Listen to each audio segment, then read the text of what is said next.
Muy buenos días a todos. El Señor continúe bendiciendo sus vidas.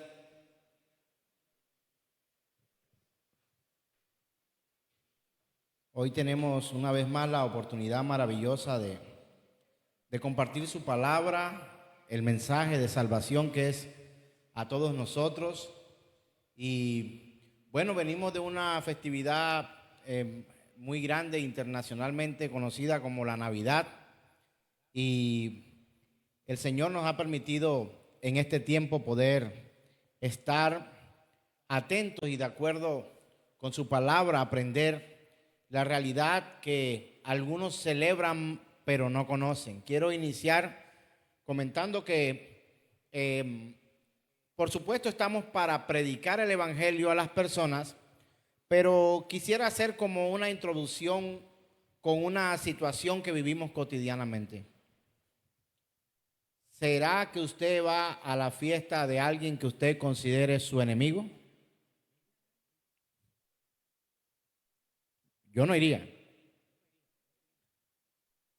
Y si usted hace una fiesta y ese enemigo que usted tiene va a esa fiesta que usted tiene, ¿cómo se siente usted? Es difícil, es una situación incómoda, meramente incómoda.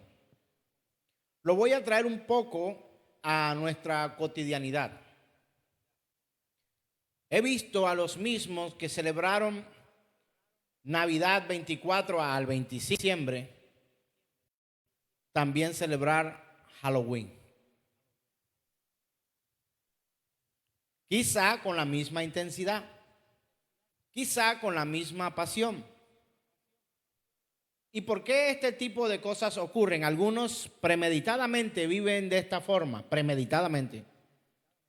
Otras personas por ignorancia caen en vivir de acuerdo a este mundo le muestra, lo que este mundo le muestra, lo que este mundo le permite ver.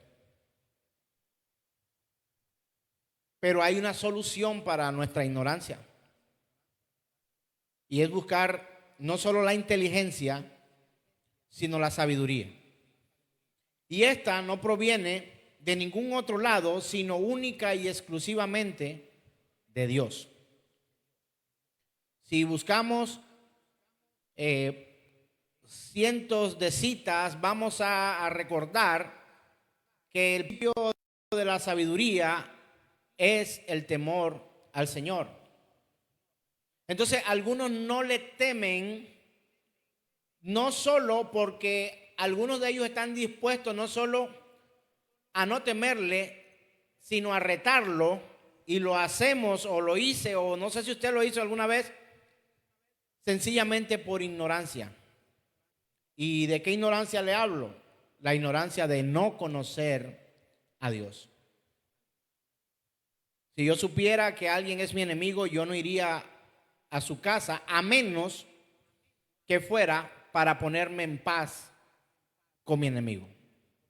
Porque podemos tener comunión con nuestros enemigos solamente para ponernos en paz. Si no, no hay una buena razón, considero, para citarnos con un enemigo y empezar a debatir lo que ya se ha discutido. He leído un estudio de J.C. Ryle y he encontrado algo para compartir con ustedes. Algunas de las notas que voy a compartir esta mañana la he tomado de un estudio de J.C. Ryle. Y el texto clave que hoy vamos a utilizar se encuentra en el Evangelio según San Juan capítulo 1, verso 9 al 17. Dice la palabra: aquella luz verdadera que alumbra a todo hombre venía a este mundo. En el mundo estaba y el mundo por él fue hecho, pero el mundo no le conoció. A lo suyo vino y los suyos no le recibieron.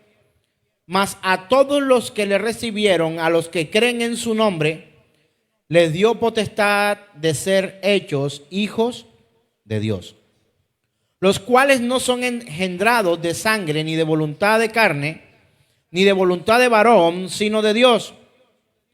Y aquel Verbo fue hecho carne y habitó entre nosotros.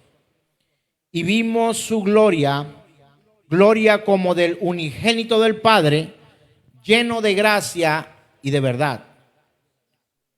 Juan dio testimonio de él y clamó diciendo: este es de quien yo decía, el que viene después de mí es antes de mí, porque era primero que yo, porque de su plenitud tomamos todos, y gracia sobre gracia. Pues la ley por medio de Moisés fue dada, pero la gracia y la verdad vinieron por medio de Jesucristo. Yo creo que esta cita bíblica debe hacerse muy familiar a usted, y sobre todo esta última parte la hemos estudiado, cuando Juan dice que este es quien yo decía que viene después de mí, pero que es antes que yo. Viene después de mí porque nació luego de que Juan hubiera nacido. Ahí ya no el apóstol, sino Juan el Bautista. Es antes que yo porque él está antes y siempre durante, porque él es eterno. Jesús no es una creación de Dios. Jesús es Dios mismo. Y si vamos a centrar este mensaje, esta predicación, yo quiero, si usted es de los que subraya la Biblia, tenga muy en cuenta el verso capítulo 12, que dice, el 11 y el 12, que dice: a lo suyo vino y los suyos no le recibieron, mas a todos los que le recibieron, a los que creen en su nombre, les dio potestad de ser hechos hijos de Dios. Pero ¿cómo es esto de ser hechos hijos de Dios? Si usted le pregunta a alguien si cree en el sacrificio de Jesús, creo que aún mucha gente cree, no porque lo conozca, sino porque históricamente ha sido una verdad multiplicada aún en los escenarios donde no son crédulos, como parte de la historia. Pero hay como ciertas solicitudes para aquellos que dicen creer en Jesús. Y yo quiero compartir con usted, creo que es mi versículo favorito, el capítulo 7 del Evangelio según San Juan, versos 38 y 39. Dice la palabra: el que cree en mí, dígalo conmigo, esa última parte de ese versículo, de esa porción, como dice la Escritura. O sea, no es como se nos ocurre, es como manda la palabra, ¿de acuerdo? El que cree en mí, como dice la Escritura, de su interior correrán ríos de agua viva. Esto dijo del Espíritu que habían de recibir los que creyesen en él, pues aún no había venido el Espíritu Santo, porque Jesús no había sido glorificado. Quien dice que cree en Cristo Jesús, pero no le da importancia a su palabra, no la tiene como suficiente, no cree verdaderamente en Cristo. Cree en un Cristo fabricado en la mente y en el corazón humano. ¿Sabe que su mente es perversa? Yo sé que mi mente es perversa. Y peor que la mente, dice la Escritura, el corazón, más que todas las cosas, y perverso. Entonces, algunos dicen que solamente recibir, hacer una oración que llaman oración de fe, ya tienen a Cristo en su vida. Una oración que ni siquiera es bíblica. Si hablamos del Padre Nuestro, como entre comillas hemos enseñado, es una oración bíblica. La oración de Jabes es una oración bíblica. Las oraciones que hizo Moisés, oraciones que hizo David, son oraciones fundamentadas en la inspiración de Dios. Pero una oración de fe que dice llevar a los hombres al cielo termina siendo primero que el que verdaderamente lleva al cielo y a la eternidad con Dios. Y esa persona es Cristo Jesús. Solamente a través de Cristo Jesús usted puede alcanzar salvación y vida eterna. No es haciendo una oración, es creyendo en Cristo Jesús, pero Él solicita de nosotros algo específico. Creer en Jesús no como muchos creen, no como los que celebran el Halloween y también vienen a celebrar el 24 y 25 de diciembre, el periodo de Navidad. No funciona de esa manera. El Señor mismo dice, el que cree en mí, como dice la Escritura.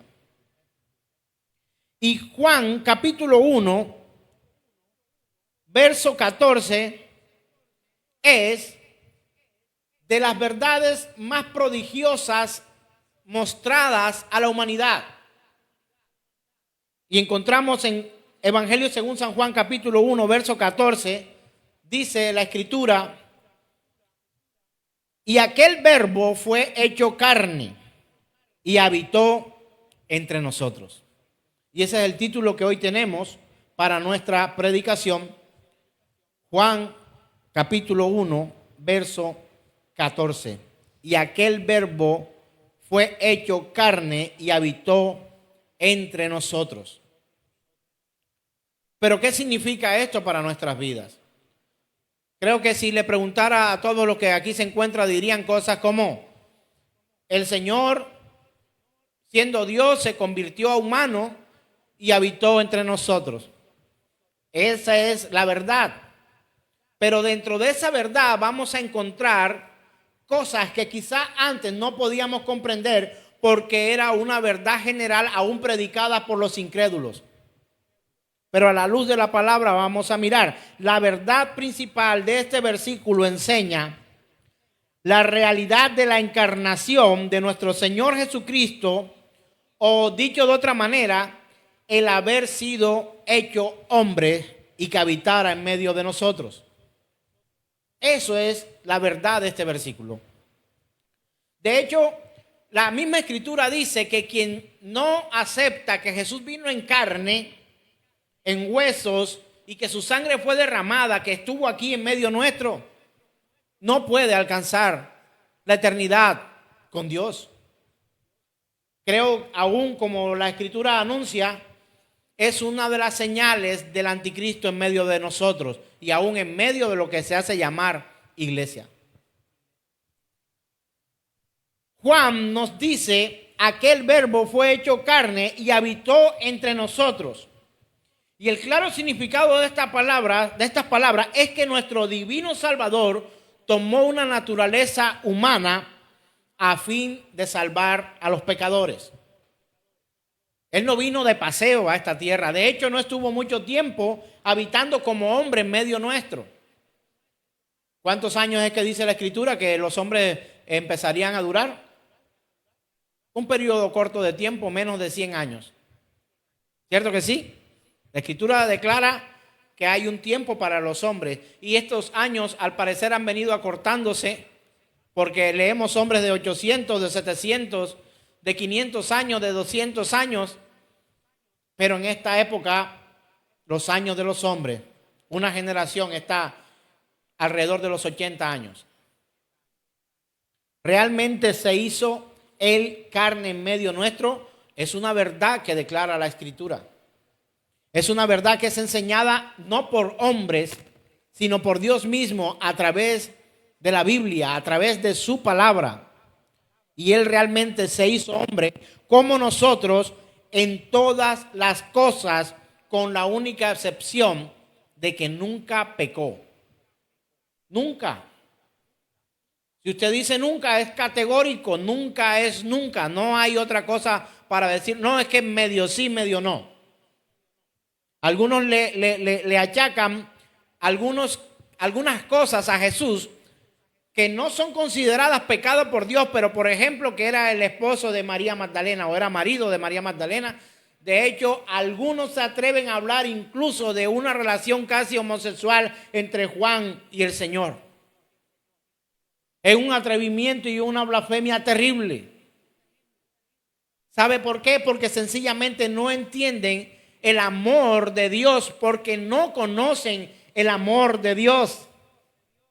No conocen el verdadero amor de Dios y son capaces de confundir un amor erótico, con un amor ágape y con un amor fraternal. Amores distintos. El amor de Dios no tiene comparación. El amor de Dios no es posible que alguien lo sienta si no tiene al Espíritu Santo con él verdaderamente y vive de acuerdo a la instrucción de ese Espíritu de Dios. Que habite Cristo en el corazón, pero no solo en el corazón como aquella oración, sino en la mente, en el entendimiento. Muchas veces cuando la Escritura habla de que habló al corazón, no solamente está hablando del músculo cardíaco, sino que está hablando de nuestra voluntad, de nuestros pensamientos. ¿De acuerdo? Y la palabra habla acerca de una santidad de Cristo Jesús cuando caminó y habitó en medio de los hombres, sin pecado aún concebido él. Pero todos nosotros hemos sido concebidos por pecado. Absolutamente todos. Pero la concepción de Jesús relata la Escritura, según los evangelios, de una concepción que ni siquiera tuvo un acto sexual como entre los hombres. ¿Por qué? Porque tenía que ser con una naturaleza de hombre para habitar en medio nuestro, pero con una pureza de Dios para poder hacer cumplir toda la palabra y las profecías. La humanidad, cuando hablo de humanidad, hablo de la condición humana de Jesús, nunca jamás se confundió con su humanidad o su sustancia divina y celestial. Pero sí fue en algún momento velada. ¿Qué quiero decir con esto? Que en algunas ocasiones Jesús solamente aparentemente era manifestado como humano. No sé si a ustedes se le vienen algunas preguntas. ¿Jesús orinaba? Jesús orinaba. ¿Jesús iba al baño? Hermano, Jesús iba al baño. ¿Jesús dormía? Jesús dormía. ¿Jesús comía? Jesús comía. Todas, absolutamente todas las necesidades de un ser humano estaban en la persona de Jesús. Pero esa persona de Jesús en humanidad nunca fue deleble o diluida por su persona divina y celestial. Ni la celestial fue diluida, ni la humana tampoco. Por eso aquel día que prediqué a un tío matemático, físico puro, él me salió con sus argumentos matemáticos y físicos, cuando al yo predicarle le decía: tío, es que Jesús fue 100% hombre, pero también fue 100% Dios. Y él me decía: yerras, la ciencia dice que nada puede ser 200%. Puede haber un incremento, pero no hay en medio de algo que sea 100% una cosa y 100% otra. Podemos multiplicar estadísticas para decir esto aumentó en un tanto por ciento, pero nada es 100% algo y 100% otra cosa. No sé si me hago entender con esto. Él decía, si es hombre y Dios, entonces era 50% hombre y 50% Dios. O 70% Dios o 30% hombre. Y empezaba a hacer sus sumas y las opciones. Y aquel día yo no tuve el argumento preciso para hablarle con propiedad. Aunque yo lo entendía, no lo podía manifestar porque no tenía el conocimiento al estudio de la palabra para comprender y poder explicar esta realidad. Y de eso se trata esta predicación en este día. Juan nos dice, aquel verbo fue hecho carne y habitó entre nosotros. ¿Qué es verbo? Pregunto. Verbo es palabra. Verbo es acción. Pero dice que fue hecho carne y habitó entre nosotros. El claro significado de estas palabras es que nuestro divino Salvador tomó la naturaleza humana, siendo Dios, a fin de salvar a pecadores. Como nosotros, nació de una mujer, aunque de una manera milagrosa, como nosotros creció de niño a joven y de joven a adulto, tanto en sabiduría como estatura, como lo declara Lucas capítulo 2, verso 52, que dice: y Jesús crecía en sabiduría y en estatura y en gracia para con Dios y los hombres. Crecía en sabiduría y en estatura. Él cuando nace con una naturaleza humana, pero también divina. Nace con necesidades humanas y con la suficiencia divina. Nosotros desde que nacemos somos unos necesitados. Pero a diferencia de Cristo Jesús, Él nació con necesidades humanas, pero con toda suficiencia de Dios. Toda suficiencia de Dios. Y crecía en sabiduría y en estatura y en gracia para con Dios y los hombres. Por supuesto que también creció de esa forma, pero para otros Cristo significó una absoluta desgracia. Significó su propia condenación. ¿Sabe una cosa? Mientras alguien es salvado, ¿cuántos dan gloria a Dios por su salvación? Yo doy gloria a Dios por mi salvación. Pero el hecho de que yo sea salvo en Cristo Jesús condena a otros. ¿Sabía usted eso? Ahora, yo no le digo que es su culpa. Pero si conozco a la persona del Señor a través de la palabra, como dice la Escritura, si creo en Él, como dice la Escritura, y si vivo para Él, como dice la Escritura, con mis debilidades y necesidades físicas, no suficiencia divina, entonces los que viven sin Dios, los que viven sin ley, los que viven teniendo en poco la palabra, y aún los que predican de Cristo Jesús sin fundamento en la palabra, serán condenados. Pastor, no diga eso. Lo dice la Escritura. Unos serán salvados y otros serán condenados. Unos resucitarán para salvación y para gozo perpetuo en la presencia de Cristo Jesús y nuestro Dios Padre en la plenitud de su Espíritu. Y otros serán llevados a una eternidad sin Dios, alejados de su bondad.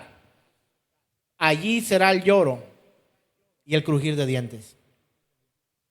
Pero ¿realmente se hizo hombre como nosotros en todas las cosas? Absolutamente todas. Solo con la excepción que ya le he dicho. Nunca pecó. Como nosotros, Él tuvo hambre. Lo declara la Escritura. No me voy a detener en esto. Ayúdeme usted estudiando también, para que esto sea para mí un poco más fácil y pueda seguir avanzando. Le puedo demostrar cuándo comía, cómo comía, con quién comía. Comió con los pecadores, comió con las prostitutas, comió pescado a la orilla de la playa con sus discípulos, comió y aún había sido llamado comilón y bebedor por los fariseos. Comió, tuvo sed, aún en la cruz, en su padecimiento, dice, tuvo sed, pidió agua, le dieron vinagre. Aún ahí en la cruz, antes de que su muerte diera vida, padeció necesidades delante de nosotros, los hombres. Tuvo hambre, tuvo sed, comió, bebió, durmió, se cansaba, sentía dolor, lloró, se regocijaba, se maravillaba. ¿Cómo así si era Dios todo omnipotente? ¿No has escuchado que dice la Escritura que se maravilló de algunos que tenían más fe que algunos que no eran ni siquiera israelitas? Se asombraba. Oh mujer, grande es tu fe. Cosas como estas el Señor dijo, porque eran reales. Fue movido a la ira, ¿sí o no? Lo vemos vivo arrojando las mesas de las puertas del templo porque habían tomado el templo como para mercadear, como para engañar. ¿Se parecen algo a algunas congregaciones hoy? Mucho. vender la palabra, vender la predicación, vender un milagro. Es lo mismo que ocurría en aquel tiempo cuando se vendían en la puerta del templo y se hacían negocios turbios. ¿Sabe cuál era una de las razones por las cuales el Señor se enojó tanto? Mira, es que aún esos mercaderes que estaban ahí eran también necesarios para el funcionamiento del templo. ¿Cómo así, pastor? ¿Acaso no las volteó todas las mesas? Quiero recordarle algo. En aquel tiempo aún se ofrecían sacrificios, pero también vendían a la oveja ciega como buena para el sacrificio. También vendían al buey enfermo como bueno para el sacrificio. También vendían con pesas falsas para ofrecer a Dios lo que iban a ofrecer, cercenado, cortado con menos, para dar ganancia a uno y a otro y no dar la gloria a Dios.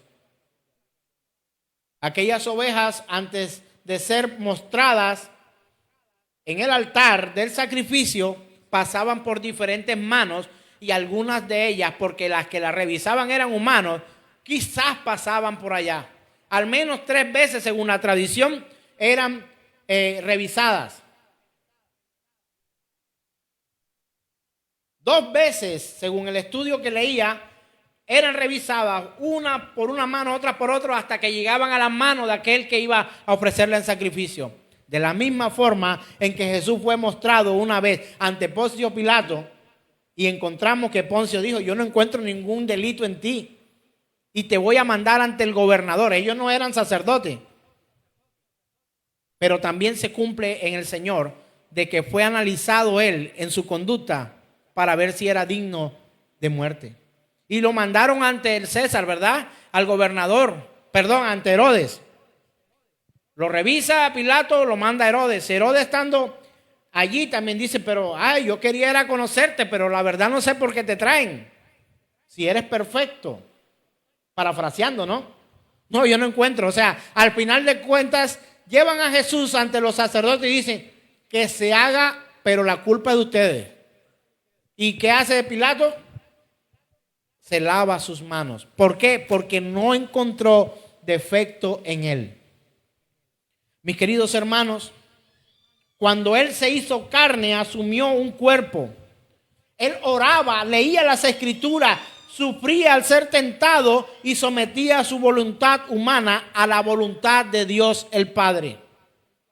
Fue tentado por Satanás, fue tentado por los hombres, fue tentado por el Sanedrín, fue tentado por muchos allí, por los religiosos de la época, pero siempre salió ileso porque nunca pecó. Nunca pecó. Siempre sometió su voluntad a la del Padre.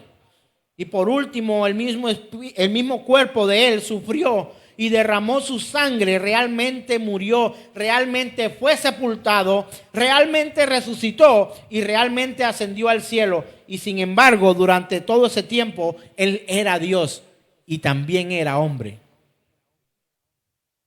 Él subió al cielo con este cuerpo, y por esto tú tienes que también presentar tu cuerpo, como enseña el apóstol Pablo, como un sacrificio vivo delante de Dios. He escuchado en medio de algunos hombres piadosos hablar acerca de nuestro cuerpo, que eso se va a la basura, eso se lo van a comer los gusanos, este no será el cuerpo que será glorificado, tendremos un cuerpo nuevo. Es bíblico. Pero también leo en la escritura que somos templo del Espíritu de Dios y que como personas hacemos parte de una comunidad llamada iglesia, lo más amado por Cristo Jesús, su amada esposa. Se habla constantemente del nacimiento y de la muerte de Cristo, pero algunos se olvidan de hablar de su vida. Usted no ve que no, sí, él nació de una virgen, no sé qué, y murió y resucitó para nosotros. ¿Y dónde queda su vida? Aproximadamente 33 años sobre esta tierra.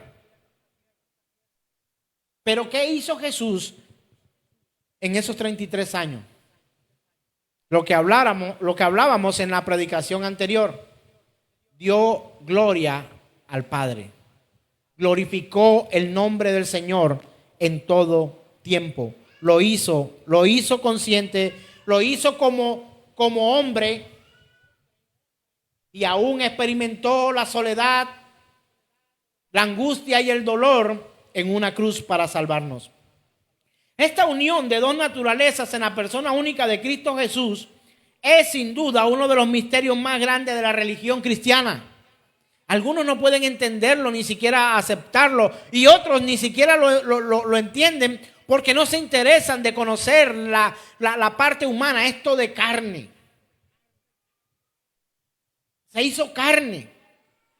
Y hablamos de carne como el pecado, pero Él se hizo carne también, pero sin pecado. El Hijo es el verbo del Padre, engendrado del Padre desde la eternidad, verdadero y eterno Dios, de una misma sustancia del Padre, tomó la naturaleza humana en el vientre de la bienaventurada Virgen María, de su sustancia también tomó, de modo que las dos naturalezas, la divina y la humana, enteramente y perfectamente fueron unidas en una misma persona llamada Jesús.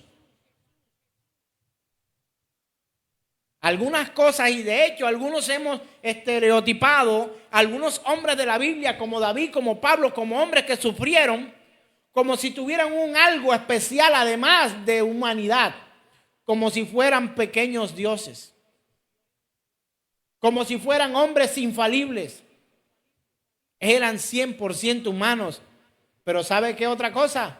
Eran 100% pecadores, transgresores de la ley, y que alcanzaron, como algunos de nosotros alcanzaremos o hemos alcanzado, por gracia, salvación en Él.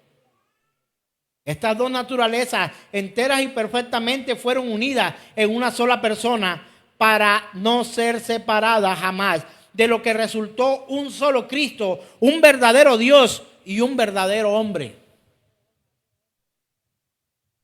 No es como el Zeus, no es como Morfeo, no es como ¿quién más? Como otros dioses, como los titanes esos de los que habla la mitología griega. No, fue perfectamente hombre y perfectamente Dios. Nunca una naturaleza absorbió la otra. Las dos naturalezas permanecieron perfectas y puras, pero también distintas. Y la deidad de Cristo nunca, ni por un instante, fue dejada a un lado, pero sí velada, como le decía al principio. En algún momento Él no manifestó su poder como Dios, sino que habitó en medio de los hombres, aún en silencio. A algunos le dijo: yo he sanado, te sano, pero no le digas a nadie. ¿Sí recuerda esas palabras? Momentos en los que decía, y la misma escritura dice, pero no había sido glorificado. Se mantenía en secreto. Hablaba y no le entendía.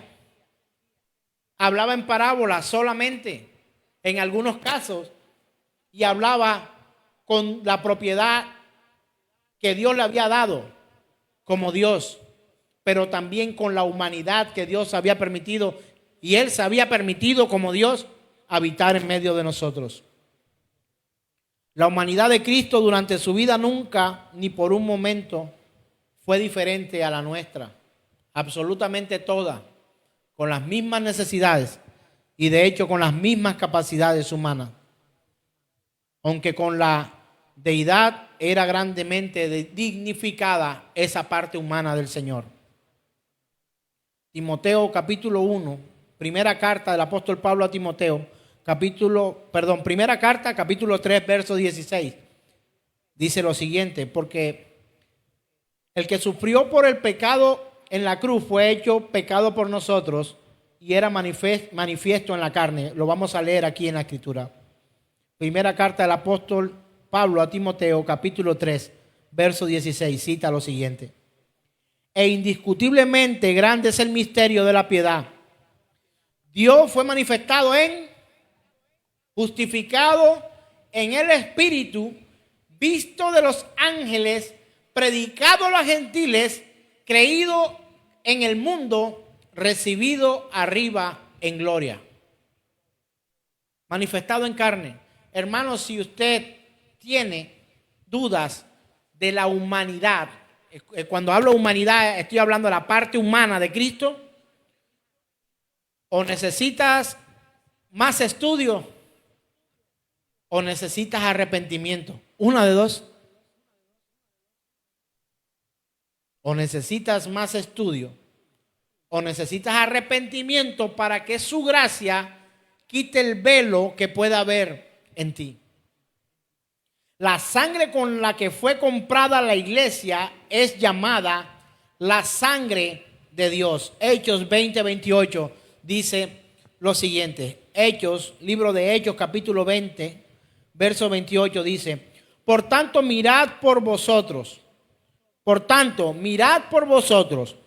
y por todo el rebaño en que el Espíritu Santo os ha puesto por obispo, para apacentar la iglesia del Señor, la cual él ganó por su propia sangre. ¿La sangre de quién está? De la sangre de quién está hablando allí? ¿La sangre de quién? En su parte humana, como usted y como yo, tenía sangre. Mire, yo tenía un error biológico en mi conocimiento acerca de la anatomía humana. Alguno podría recordarme, o si sabe, ¿cuántos litros de sangre tiene un ser humano? 10, 15, 20, 30. Un humano tiene entre 4 y 5 litros de sangre, suficientes en la humanidad de Cristo para pagar por toda la humanidad entera. Pagó con su sangre por la iglesia. Por los pecadores sí. ¿Pero por cuáles pecadores? Por los pecadores arrepentidos. ¿Se pierde, pastor, la salvación? La salvación no se pierde. Se pierde aquel pecador que no se arrepiente y que contrariamente a la voluntad de Dios quiere vivir a sus anchas panchas. Él pagó por nosotros. Y aunque se hizo carne en el sentido más completo cuando nació de la Virgen, nunca en ningún periodo dejó de ser el Verbo eterno del cual habla Juan. Nunca dejó de ser ese verbo, y el verbo se hizo carne y habitó en medio nuestro. Y aquel verbo fue hecho carne y habitó entre nosotros. Juan capítulo 1, verso 14. Y aquel verbo fue hecho carne y habitó entre nosotros. Hemos hablado un poco más profundamente de una simple lectura, ¿sí o no? Así deberíamos tomar cada partícula de la Escritura para poder conocer al Señor y predicar con propiedad, no nuestra, sino de Dios, la verdad de su palabra. No al derete, no así como se nos ocurre, no así como sentimos, no es como sentimos, como percibimos, no, es como dice la Escritura. Y decir también que su ministerio terrenal manifestó constantemente su naturaleza divina sería, por supuesto, contrario a la realidad. Recuerda que la Escritura dice que en aquel momento algunos lo tentaban diciendo: si eres el Hijo de Dios, el mismo Satanás, lánzate, espérate. No voy a tentar a Dios. ¿Sabe por qué? Porque lo tentaría como humano. Si fuera hijo de Dios, ¿por qué estás así? Y él mismo responde, él dice cosas como esta: ¿usted cree que si mi reino fuera de este mundo, yo no llamaría a mi padre y mi padre enviaría legiones de ángeles para que me defendiera? Y no dijo, sino solamente 12 legiones de ángeles. Multiplique eso. 6,000 por legión. Aproximadamente, una legión romana tenía aproximadamente 6,000 hombres. Ahora multiplique 6,000 por 12, eso da mucha gente. Y si un solo ángel era capaz de destruir Sodoma y Gomorra con tantos habitantes, ahora imagínense 12 legiones de ángeles, multiplique. El poder tan terrible. Y cuando la Escritura habla en Apocalipsis que derramará de su ira, manda a un ángel, manda a uno a hacer algo, manda a otro a hacer otro, para que derramen las copas de la ira de Dios. Imagínense 12 legiones de ángeles atacando este pobre planeta, a estos pobres y débiles hombres. No era su intención acabar con la humanidad, sino salvarla, como dice Juan capítulo 3, verso 17, que no leemos completo. Nos aprendemos el 16, pero el 17 lo olvidamos. Donde la palabra de Dios dice que Él no vino a condenar al mundo, sino a salvarlo. Pero solo queremos hablar del amor de Dios. Pero recuerda, aquel verbo fue hecho carne y habitó entre nosotros. Y por eso a veces no entiendo la forma de algunos celebrar la Navidad, que significa natividad, que significa nacimiento. ¿Nacimiento de quién? De Cristo Jesús, aquel verbo que fue hecho carne y habitó entre nosotros. Este es el sentido verdadero de la Navidad.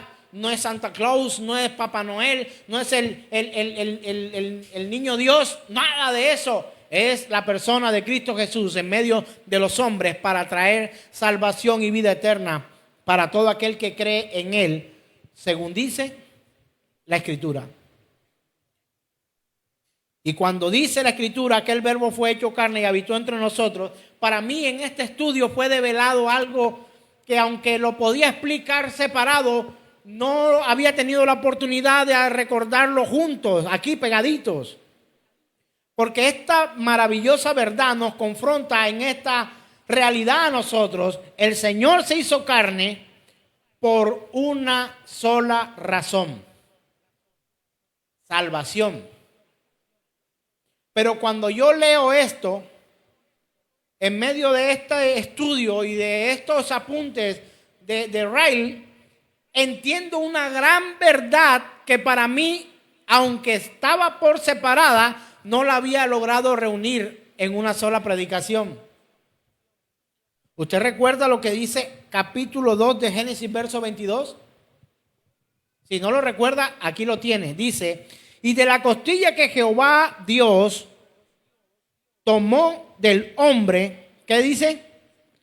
Hizo una mujer y la trajo al hombre. Y dijo entonces Adán. ¿Qué dijo Adán? Léalo conmigo. Esto es ahora huesos de mis huesos y carne de mi carne. Será llamada varona porque del varón fue tomada. Una de las razones por la cual él se hizo carne fue para tomar a su esposa. Fue para tomar a su iglesia, compuesta por hombres y mujeres. Compuesta por hombres y mujeres. Yo había leído el Génesis capítulo, y todo esto, hemos tenido mucho tiempo para estudiar los capítulos de Génesis, pero nunca será suficiente para conocer plenamente a Dios. Pero así como el primer Adán dijo: esto es hueso de mis huesos y carne de mi carne, así Jesús hoy puede decir: mi carne fue entregada para rescate de mi esposa. A través de la caída del hombre, la carnalidad humana nos llevó al pecado y nos alejó de la presencia misma de Dios. Pero a través del nacimiento de Cristo Jesús, cuando se hizo carne y habitó entre nosotros, Él ahora trae su humanidad, su carne expuesta, y puede tomar de su carne. Por eso también, cuando se sirve el último momento de compartir con ellos, Él dice que el pan es la representación ¿de qué? de su carne. Comed de esto, comed de mi carne. ¿Sabe una cosa? Aquellos hombres estudiosos de las Santas Escrituras, porque estudiaban las Santas Escrituras, los que no eran santos eran ellos. La ley, la Torá, aquellos no comprendían cuando él dijo, yo soy el pan que vino del cielo. Por eso ellos no entendían cuando él decía, quien no come de mi carne y bebe de mí, no puede heredar el reino de los cielos. ¿Usted se imagina hablar de canibalismo en la época de Cristo Jesús? ¿Cómo era comer de Jesús? ¿Cómo era beber su sangre? Era una cosa vampiresca. Era una cosa que no podía tener sentido para uno. Pero la carne de Jesús fue necesaria para poder tomarnos a nosotros, que también, siendo carnes, condenados por el pecado, siendo carnes, satisfecha la justicia de Dios. En la carne de Cristo Jesús fue pagado todo el pecado de la humanidad. No sé si usted lo había visto de este modo.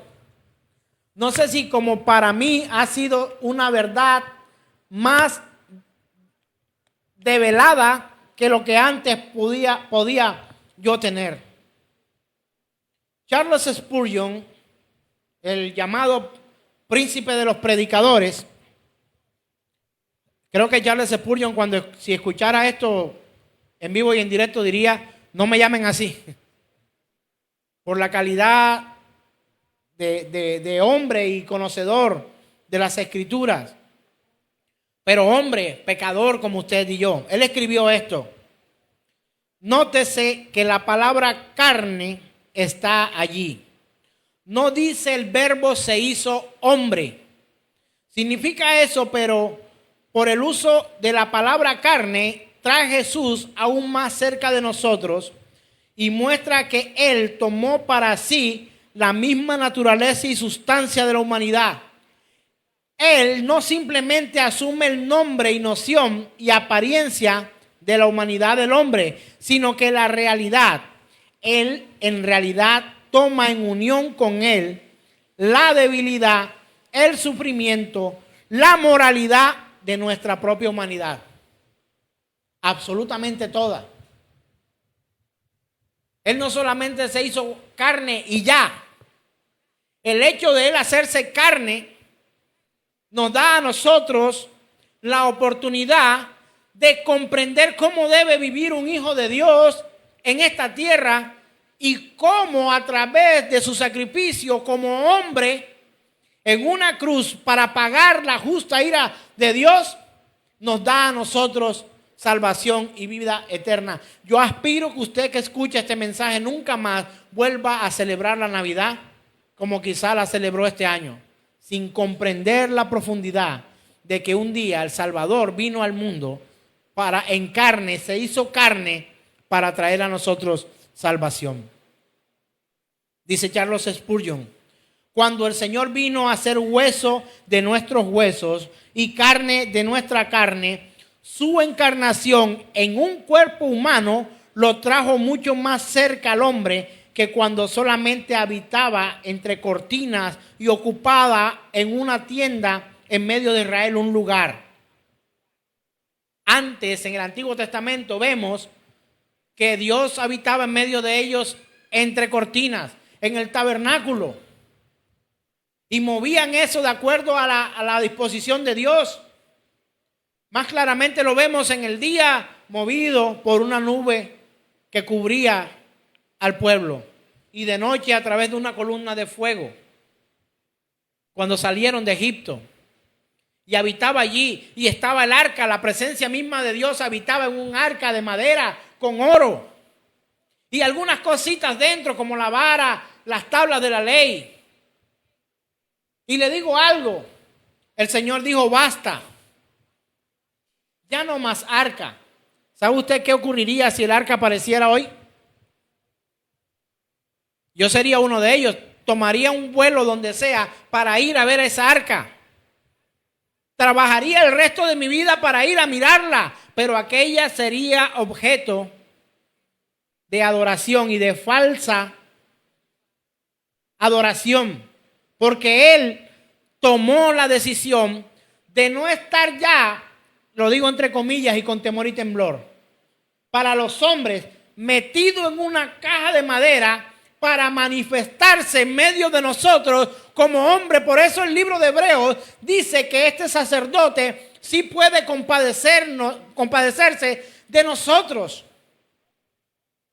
Un sumo sacerdote que puede compadecerse de nosotros, porque en su humanidad, en su parte humana, en su carne, comprendió todas las debilidades. Y no que antes él no supiera, sino que las vivió en carne propia para pagar por nosotros con absoluta certeza el cumplimiento de la ley y de lo que la ley decía, que todo hombre que pecara tenía que morir.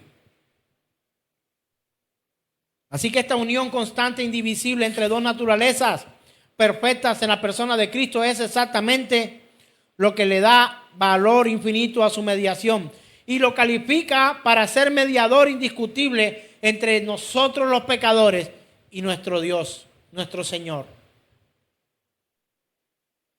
La misma unión da valor infinito a su justicia cuando es imputada a los creyentes. La imputación, ¿qué es imputación? Es cuando a alguien se le convoca por un delito. Usted ha escuchado ese término, imputación de cargo. Es que están diciendo, lo acusan de. Imputado es aquel que designa que aquel contra el cual se dirige un proceso penal. Y sobre él fueron imputados todos los cargos nuestros, pero él pagó. ¿Por qué pagó? Porque era perfectamente justo, perfectamente santo y no había sombra de pecado en él. Era inmaculado, impoluto, perfectamente santo y fue justificando nuestras vidas a través de su muerte, de su vida, de su nacimiento, pero por sobre todo de su resurrección. Concebido como hombre para pagar nuestras culpas, concebido como hombre en carne para poder decir un día, esta es mi iglesia, carne de mi carne, sangre de mi sangre, de los que comieron mi cuerpo y los que deleitaron mi sangre. ¿Quién hace esto? Solo aquel que cree y entiende la verdad de Cristo. La justicia de aquel que era y es Dios, al igual que el hombre. La misma unión da un infinito valor a su resurrección.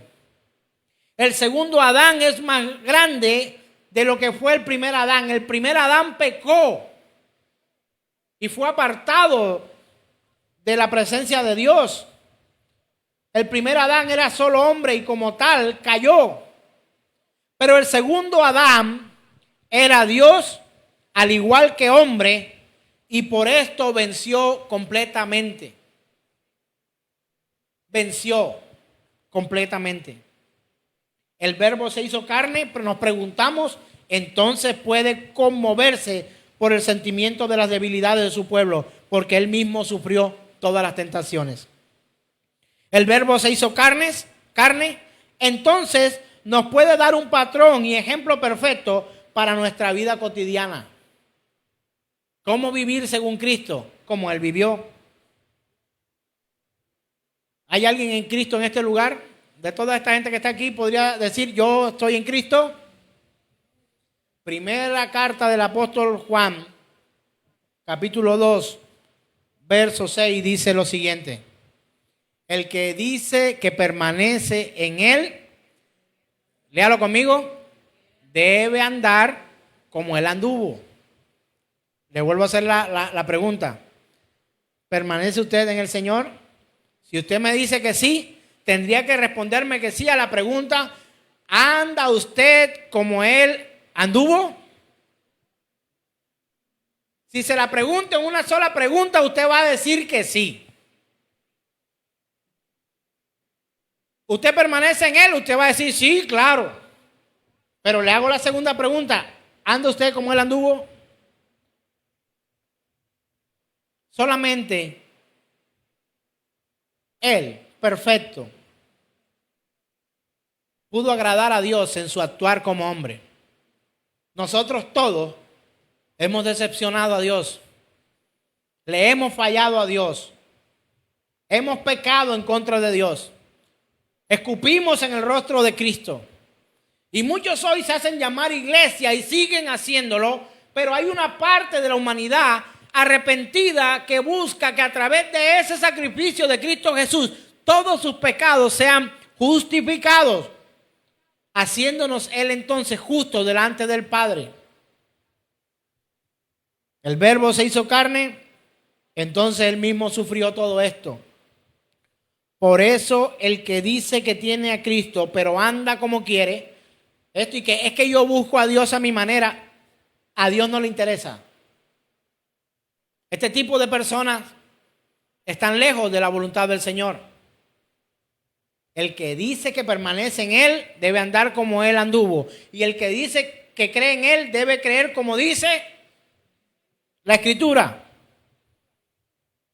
Aquellos que dicen que están en Cristo pero andan como quieren, sencillamente mienten. Si prestas más tu vida propia a las interpretaciones y emociones personales que a su palabra, mientes. Cristo Jesús no vive en esa persona. Si es a tu manera, perdóname, pero no eres cristiano. Porque a Él incluso se le ofrenda como Él quiere y no como nosotros decimos. Yo le quiero hacer una pregunta. ¿Cree que el Señor tiene que aceptar todas tus ofrendas? ¿Él está obligado a aceptar todas las ofrendas? Pues en el Antiguo Testamento dice que no. Y en el Nuevo no se va a contradecir. Yo he escuchado gente que dice, pastor, pero de gracia que por lo menos dio algo para sustentar la obra del Señor. Yo darle gracias. De gracia a cada uno que Dios le provee para ayudarnos a sostener un ministerio y llevar el mensaje de la palabra de Dios. Pastor, de gracia que por lo menos voy el domingo a la iglesia. Yo dar gracias por eso, gloria al Señor. La gloria es para Cristo. Y le doy gracias a Dios que esté en este lugar o que te conectes. Pero ¿crees tú que yo tengo que dar gloria a Dios porque tú buscas al Señor? Quien busca al Señor, glorifica al Señor. O sea, y cuando dice de gracias es que tengo que estar agradecido con Dios porque te trajo. Pues en cierta manera lo estoy, pero el beneficiado eres tú, tus hijos, tu casa, tu familia. Y el Señor prosperaba y ayudaba a aquellos que ayudaban al sostenimiento de la obra de Dios en el Antiguo y también en el Nuevo. Pero no es nuestro propósito acudir a ti y predicarte para que tú pagues una mensualidad aquí. Ahora, hay gente que está afiliada a un club y todos los meses paga sus millonadas. Y muchas veces a nosotros nos cuesta dar para el sostenimiento de la obra de Dios. No es que no nos interese el dinero como que lo rechazamos. No, necesitamos pagar cosas. Pero no es a razón de predicar el evangelio que esperamos que usted pague algo. No, esperamos que en la confraternidad del Señor, en la unidad de su iglesia, ayudemos unos a otros al sostenimiento de un ministerio que predique la palabra, pero también que ayude al necesitado, que también dé pan al hambriento y que vista incluso al necesitado. Por último, ¿el Verbo se hizo carne? Pregunto. Pues sí. Veamos nuestros cuerpos mortales. En nuestros cuerpos mortales también una dignidad para presentarnos delante de Dios en oración y anunciar sus maravillas. Por despreciable y débil, dice Riley, que pueda parecer nuestro cuerpo, es un cuerpo que el Hijo del Dios eterno no se avergonzó de tener y de llevar al cielo. Por eso guarda tu cuerpo del pecado y de la maldad. Mira dónde metes ese cuerpo tuyo. ¿A dónde lo llevas? ¿Dónde lo pones? ¿A qué lo expones? Algunos se contagian en el templo nada más. Aquí es donde da COVID. Pero no da COVID en la playa, no da COVID en el supermercado. No es que no voy al templo porque me contamino. Y lo ves tú en la fila empujándose allá, pagando el televisor, pagando la ropa, pagando de cuanta cosa. No, pero es que yo no voy al templo porque me contamino. Oh Dios, excusas muchas. Es sencillo, mis queridos hermanos. La Confesión Bautista de Londres tiene algo que quiero compartir con ustedes. Está en el capítulo 8 de esa confesión y en el literal 1 de la Confesión de Fe Bautista. He leído esto y me ha causado mucha impresión. Dice lo siguiente, dice: agradó a Dios en su propósito eterno escoger y ordenar al Señor Jesús, su Hijo unigénito, conforme al pacto hecho entre ambos, para que fuera mediador entre Dios y el hombre, profeta, sacerdote y rey, cabeza y salvador de la iglesia, el heredero de todas las cosas y juez del mundo, a quien dio desde toda la eternidad un pueblo para que fuera su simiente y para que a su tiempo lo redimiera, llamara, justificara y santificara y glorificara. Me identifico con esta verdad que ha sido proclamada entre los hombres, pero tiene cada una de esas palabras un sustento en la palabra, en la escritura, en la Biblia. No es una cita bíblica.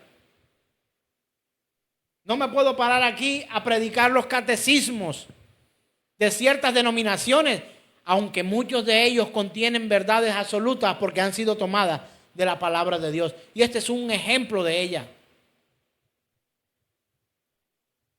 ¿Sabe algo? Cuando usted lea, por favor, colóqueme la cita clave, Juan capítulo 1, verso 14. Cuando usted lea o escuche que alguien diga: y aquel verbo fue hecho carne y habitó entre nosotros, solamente los que entienden esta verdad desglosada de la manera correcta podrán comprender lo que es la verdadera Navidad en medio de nosotros. Colócate en pie, por favor. ¿Qué he hecho hoy, hermano? Predicar a Cristo Jesús en medio nuestro. Él, eterno Dios, eterno Salvador, eterno Señor, creador del cielo, de la tierra y de todo el universo y todo cuanto existe, es y era y será Dios eternamente. Él, aquel que vino a nuestras vidas un día, que fue hecho carne entre nosotros. Y me encanta lo que Charles Spurgeon dice: y aquel verbo fue hecho carne. No dice aquel verbo fue hecho hombre, sino carne, para identificarse plena y absolutamente con nuestras debilidades, pero con una gran diferencia entre Él y nosotros: su santidad, su justicia. En la humanidad, valga la redundancia, de hombre, nunca contradijo la verdad y la justicia, la soberanía de nuestro Dios el Padre. Él es suficiente para traer a nosotros libertad y vida eterna. Les pregunto, hermanos, ¿hoy comprende esta cita bíblica?